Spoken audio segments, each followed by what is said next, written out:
Hello everybody. I apologize for the lateness of this second video here, but so you'll see in the notes that I've got a full set of notes here, and that's because I recorded this video yesterday, and then when I went to upload it, I realized that the audio was just completely messed up. So there was 10 minutes of good audio, and then after that it was broken. So I couldn't upload the video. So I'm going to have to go over these notes for you. I don't want to rewrite them, so we're just going to go over them. Okay, so what we're going to be looking at today are the law of cosines, and we're also going to look at areas of triangles. Okay, now in the previous video that we got for you guys, there's you learned about the law of sines, right? And so the law of sines took a triangle like this one, which had an A, a B, a C angles, and then an A, a B, and a C sides. And I just want to remind you, because it'll be sort of important later, that remember the way this works is if you have an angle A, then you go across the triangle to get to the side A, right? So like that way. That's where A and A are connected. And same for B and B, right? Like B in this corner, then you go across to get to the B, and same thing for C, right? Across from each other. So those are the locations of those things. Now, then we had the law of sines formula, right? We had like sine A over A equals sine B over B equals sine C over C. And you could flip that upside down if you wanted to. And you use the first set of formulas when you're looking for an angle, because you put the angles on top, and you use the second row of formulas when you're trying to find an A, B, or C, little a, B, or C, a side, because they're in the numerator. It just makes it easier to do the algebra. It doesn't actually make a difference in your ability to solve the problem. So you don't have to do that. All right? Now, another thing I want to bring your attention to is that when you use the law of sines, there was only specific situations that we used the law of sines in. You used the law of sines when we had an ASA or an SSA or an AAS triangle. And what I did here was I was trying to show you that I can rewrite a little bit of this actually. So the idea here was, in these situations, you always have two things that go together. Okay, like let's see, in ASA, SSA, and AAS, you always have. Well, I wrote it down below, so I'm not going to write it there. So it says like, oh, I didn't write it anywhere.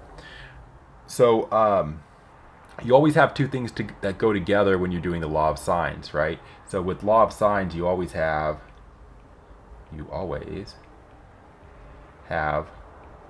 little a and big A, or little b and big B, or little c and big C. There's no exceptions to that. So, well, kind of. If you look at what we have here, here's an example of one of the situations that you might come across for law of sines. And in this case, what you're supposed to notice is that, well, you've got the A and you've also got the big A, right? And that's what lets you go up to the law of sines formula and say, oh, well, if I know two of these, and then I also know what we know, C, and I know little c, then you would be able to use that information to find the sine of big C, right? You'd use the other formula, but this would be all you're missing. You have 3 out of the 4 when you set up an equation. Now, it is possible that you have a situation that looks like the second situation with the law of sines, where they give you two angles and a side, right? So ASA has two angles and AAS has two angles. So here's an angle, here's a side, here's an angle. And so you might be thinking, aha, but we don't have two things that go together. We don't have an A, a B, or a C and C. But you do. Because remember, if you ever have two angles, right? If you ever have two angles from a triangle, you know that the third triangle is just 180 minus the other two. So even though they didn't give you the angle B there, you actually do have the angle B. And so then you have a B and a B that go together, right? And with the law of sines, it's always like that. You always have two that go together because that's how the equations work.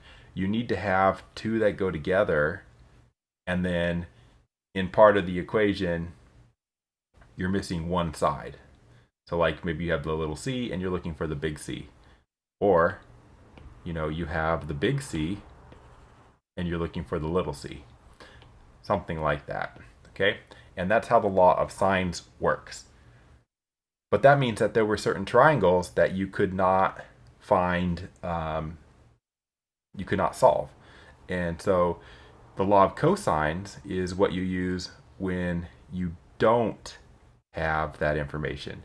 So when you didn't have, where you don't have an A or a B or B or a C or C, then you're going to need the law of cosines.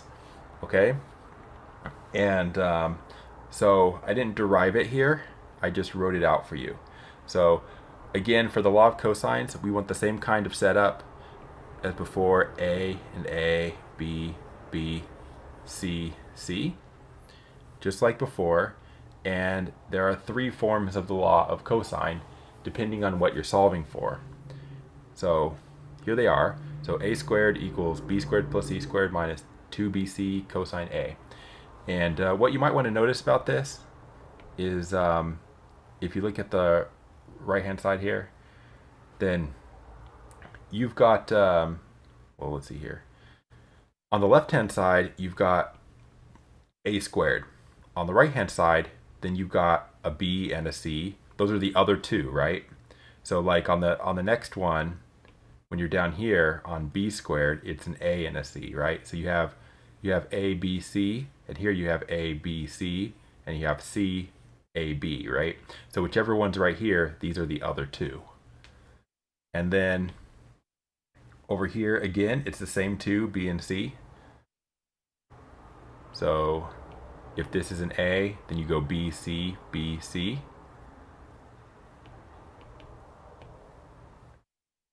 And then you have a cosine A. And so obviously that matches that. And so all of the formulas follow that same format, right? Here you have B, so the other two are A and C. A, C, A, C. And then you have cosine B, which matches the B over here. All right? So, the symmetry there will help you memorize this if you try to memorize it, but memorizing's hard. Another thing you can do is this. So you're going to use these formulas that I've got right here if you're looking for a side, right? Well, it says it right there, doesn't it? Looking for a side. Because it's already solved for a squared or b squared or c squared. So it's already solved for a side. You're just going to have to take a square root at the end. All right? So you use this whenever you are looking for the side of a triangle. But you also have like cosine A here, right? So what if you were looking for angle A? If you were looking for angle A, you'd have to solve this equation for A, or at least cosine A. So that means if you wanted cosine A, the B and the C would have to go back to the other side. You'd have to divide by 2bc, and then finally you would have a cosine A. Well, to keep you from having to do that a lot, they're nice enough to just go and solve the equations that way around for you, so you don't have to. So there it is. So they've got these are the same equations. They've just been rearranged so that the cosine A, cosine B, and cosine C is by itself, right? So again, well, actually, what you should notice about this is to find the angle A, angle B, or angle C, look at this. on the right hand side, no angles at all. If you know all three sides, you can actually do cosine A here, or cosine B or cosine C. So if you have the sides, you can find the angles, and you use these when you're looking for an angle. All right, so let's go ahead and look at some examples of this. Okay, so we're going to look at a side angle side triangle. And so here's what they say. They say find the missing sides and angles. A is 30, B is 12, C is 24. Okay. Now, I recommend that when you're starting one of these problems, you don't actually need a picture. A picture doesn't help you that much. But what you do need to do is, make a little box like this where you fill in, what we are looking for, or what you know. So, like, if I delete this here, let's see, what were we told? Big A, little b, little c. So we did not have little a.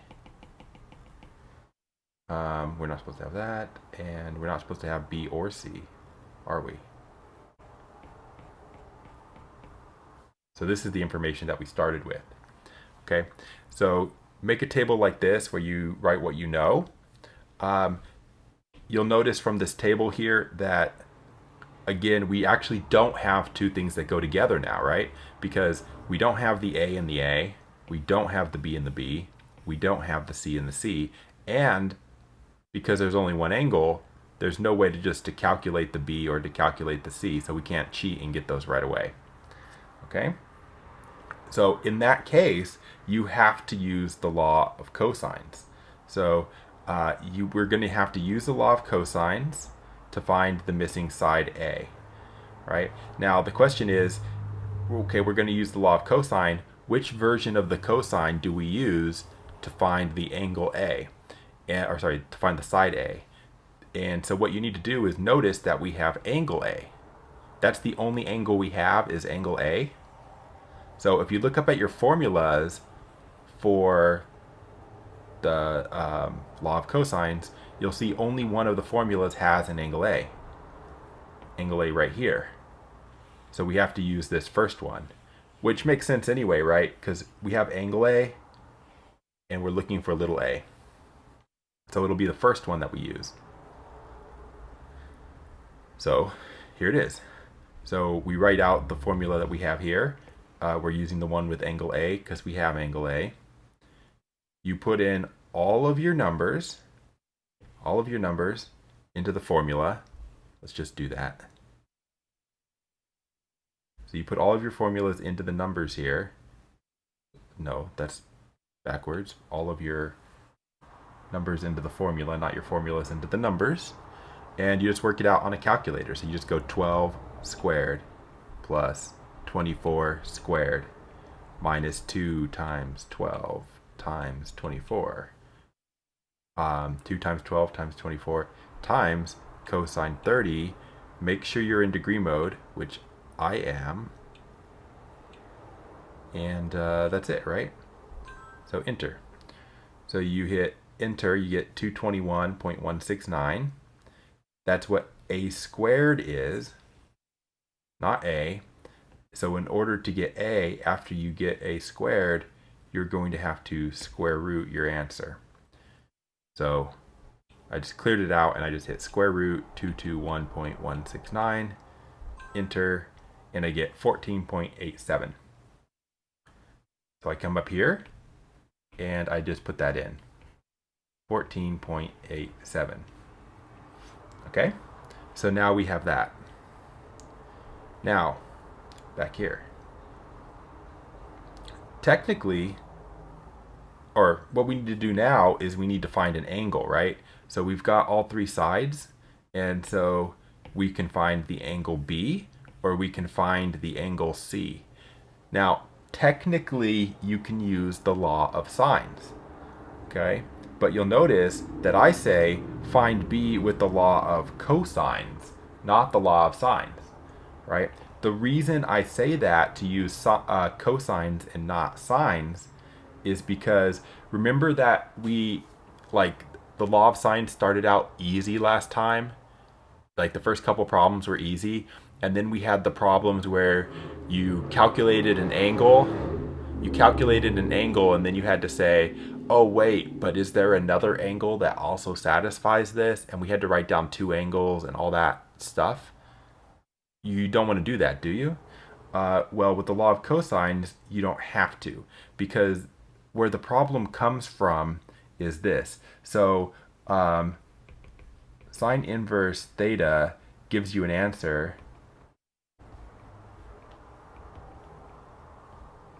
in negative 90 degrees to positive 90 degrees. And okay, so that's what it does. So if the answer, if your actual triangle has an angle over 90, then it didn't work. So it can't find angles over 90.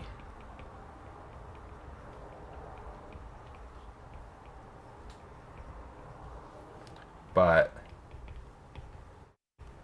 cosine inverse theta gives an answer in 0 to 180. So it never has that problem.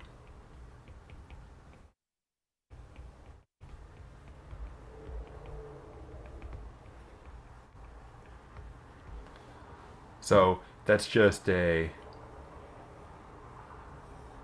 thing to keep in mind, is that the cosine inverse doesn't have that same problem.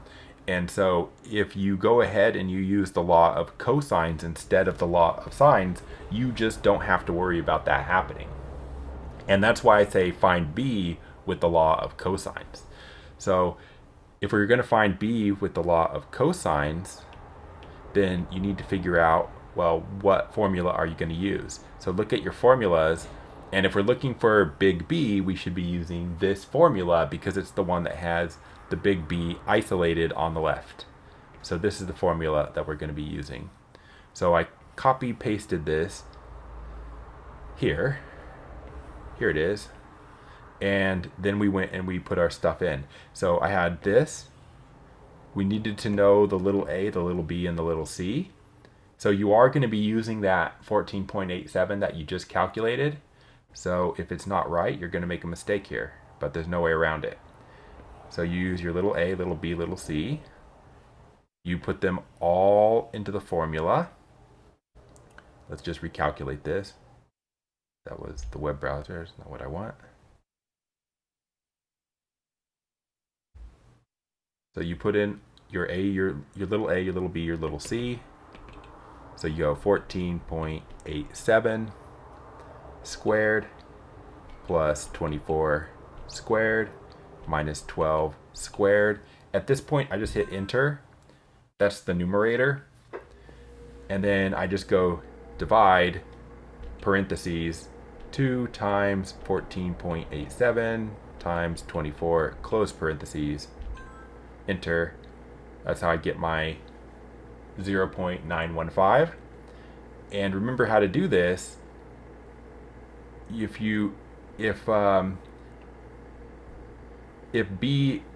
cosine B is 0.915, then in order to get B, you have to do the cosine inverse of 0.915, just like we did for the sine. So you clear this out, and then you just go shift cosine 0.915. Again, make sure you're in degree mode. And you get 23.8 when we round it, and so that's B. So you come up here and you say B is 23.8. That's not going to write. All right.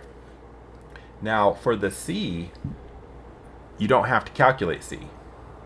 Well, you do, but you don't need like the law of cosines.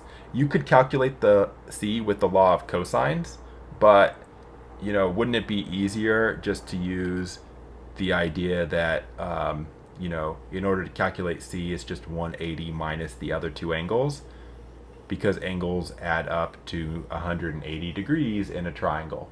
So you just do 180 minus 30 minus 23.8, you get 126.2. And that is your answer. So what was it? 126.2. All right. So that's how you do the law of cosines. And let's see here. What I do want to do is just mention that you have other choices for how to do this. So if you go Law of Cosines Calculator on Google, you'll find several. Like there's even one right here on Google, but I don't know. I don't really like that way that one's formatted. This one that says Calculator Soup, I did like this one. So if I go there, for example, and if you're doing the first part, right? So what did we have? So the first thing we had was A, B, and C.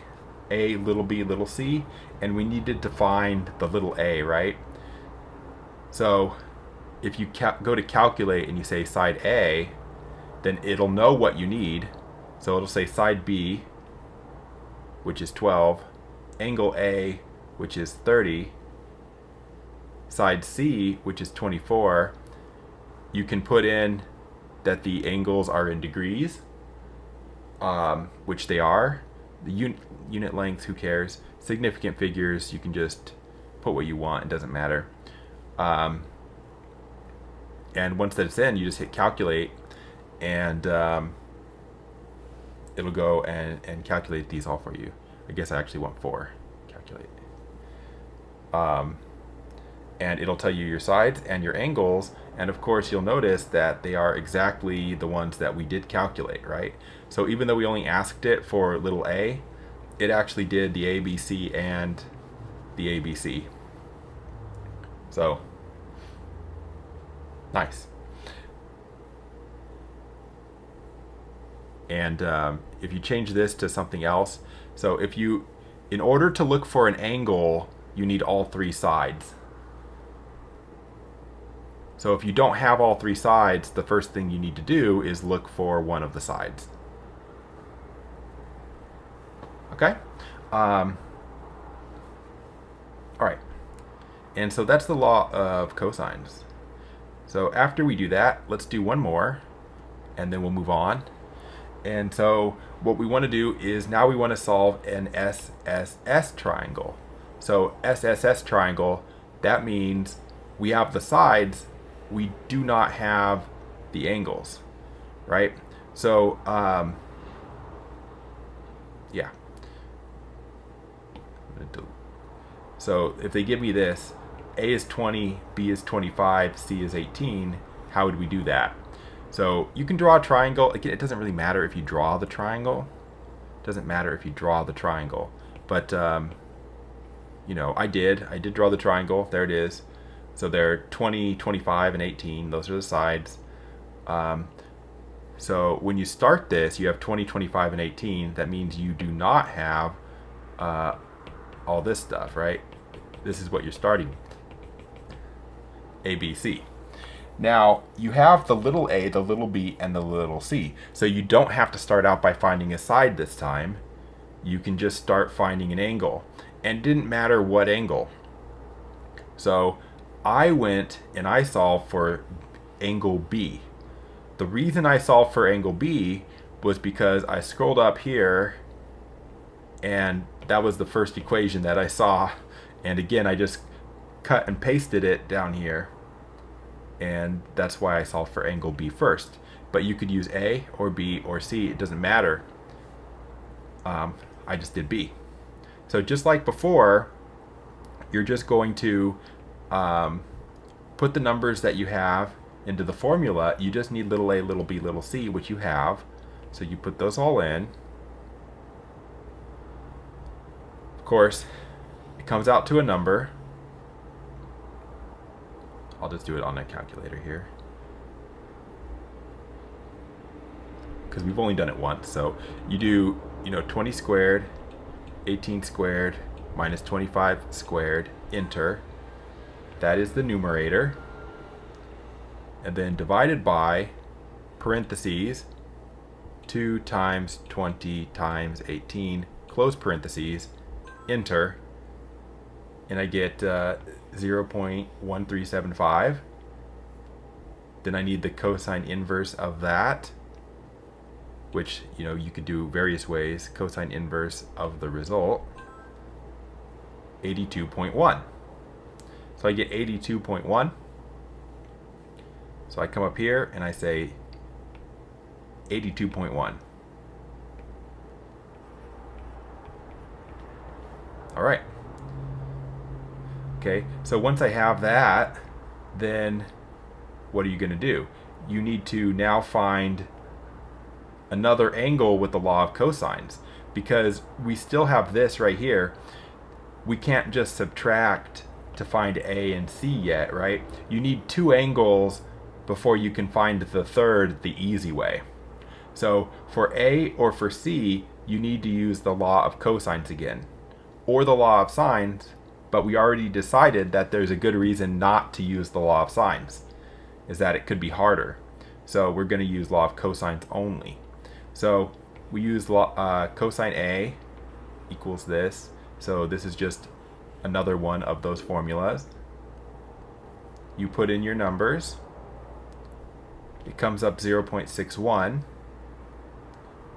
So you do the inverse cosine of 0.61 and you get 52.4 for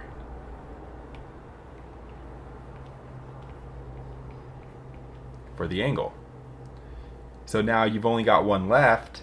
So to find that last angle, you don't need the law of cosines. You're just going to do angle C. Oops. No. Don't allow. For angle C, you just need 180 minus A minus B. So 180, that's the A, that's the B that we calculated, and you get 45.5. And so you come up here and you say 45.5, and that's your angle. Okay. Also, would have been real easy. Would have been real easy to use this calculator, right? Because what you would have done is we have all three little sides. So you would have just said, if we're looking for an angle, we need side A, side B, side C, and you would have just typed in 20, 25, 18, angle in degrees, calculate. And there are your angles. And of course, they're going to match the ones that we found because, we did it right. So there you go. And that's pretty much the law of cosines, okay? So you just use it to solve triangles. Now, the other thing that I wanted to talk about in this lecture, though, is finding the areas of triangles. And, I'm going to have about 10 minutes here to do this, but I think that'll be enough. So this first part here is derivation. So recall from somewhere that the area of a triangle is 1/2 the base times the height, right? So we come over here on this picture. Let me just erase some of it. Oops, not that. So if you look at this triangle here, the red one, and it's triangle ABC, it's the way that we normally draw our triangles for the law of sines, right? And if you wanted the area would be 1/2 the base times the height. We know that, but where's the base? Where's the height? So the base is actually here, right? So the base is C. But where's the height? The height is, you would have to measure this distance here. That would be the height. Okay? But how are we going to calculate that? We don't have that, right? A, B, and C, none of those are the height. And so what you do is you take this triangle here and you write it off to the side here. So you see I've labeled H over here and B over here. H, B. All right? So you label that. Oh, and angle A is in the corner, so angle A is in the corner. Then you use trigonometry, because we know that the sine of A is opposite over hypotenuse for a right triangle, but the opposite side is H and the hypotenuse is B. So sine A is h over b, which means h is b sine A. So that's your height. So come back up here. Your area is 1/2 base height. The base is c. The height is h. But h is b sine A. According to this picture, h is b sine A. So that's your formula. So what you get is a formula that just says area is 1/2 CB. I guess I could write it the other way around. BC sine A. Okay. However, on this triangle here, you could have like just rotated the picture, and then your height wouldn't be where it is. Like you could have rotated the picture, and then your height might have been like this. If this was the base over here. So any of the sides could have been the base. Oh, why did I do that? Oh. Okay, I know. Like that. Okay, any of the sides could have been the base. And so even though we did this and we came up with this equation, it turns out that there are going to be 3 where you could do AB sine C, or you can do AC sine B. So all of these are going to work depending on which side you decide to use as your base. Yeah. Okay? And so we write them all here. This is the area of a triangle. And so you could use this whenever you know at least one of the angles. Okay? So here's an example. Given A is 90, B is 52, those are sides, and C is 102, find the area of the triangle. And I did not draw this triangle here, but you know, you could have. And maybe I'll try. So where's C? How does a triangle look? Right, C is that corner. So this one has a bigger than 90 C. So this is 102, that's C. And then for the two sides, wait, that picture is not right.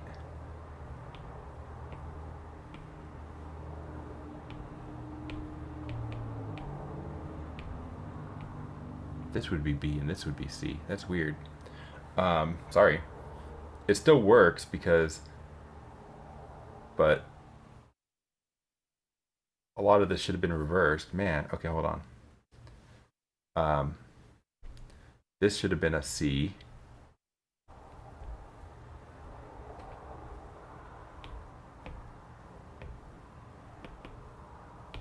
This should have been a C. This should have been a C. This should have been a C.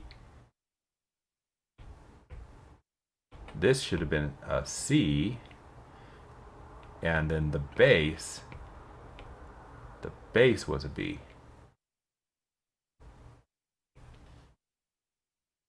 Okay. Weird. I don't know how I did that. The reason the formula still came up okay was because I reversed the B and the C, and it turns out that the B and the C were right there. I don't know how I did that though. Anyway, so B should be there, A should be there. So B. So we're told that the B,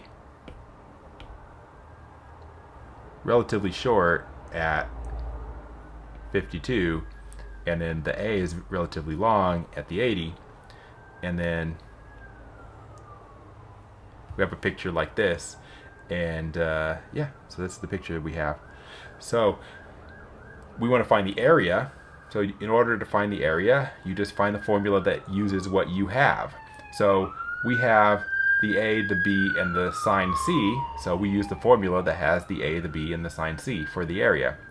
And all you do is you just put in your numbers and you calculate the area. So there's nothing to it, right? It's simply, you just plug the numbers in and go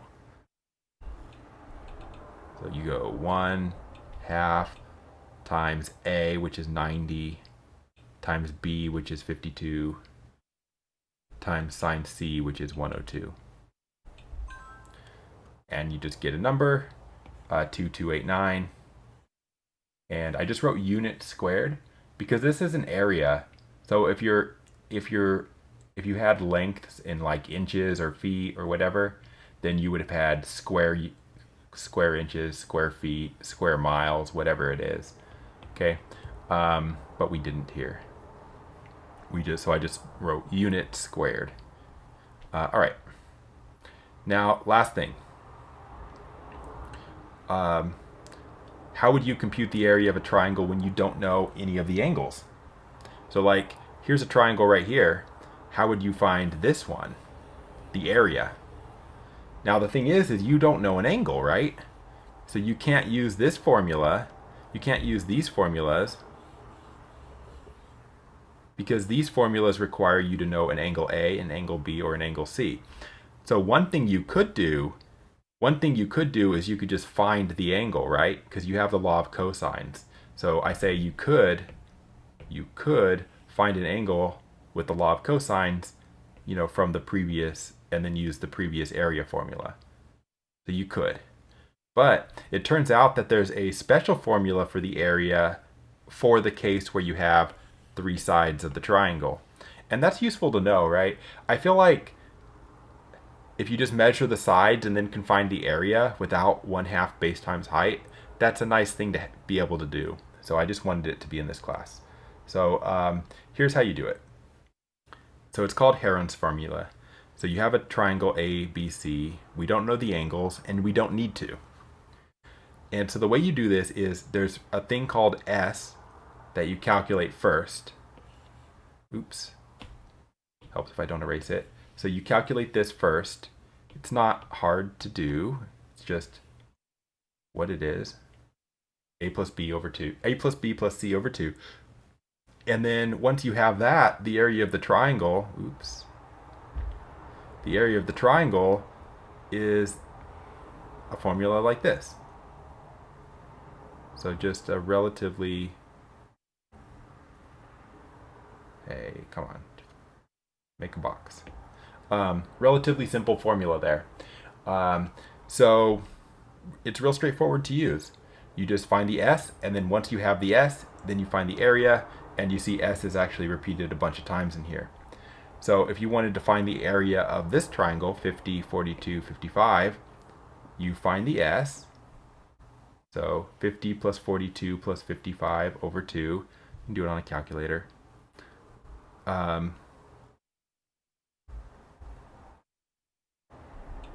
50 plus 42 plus 55, enter, divide by 2, enter, 73.5.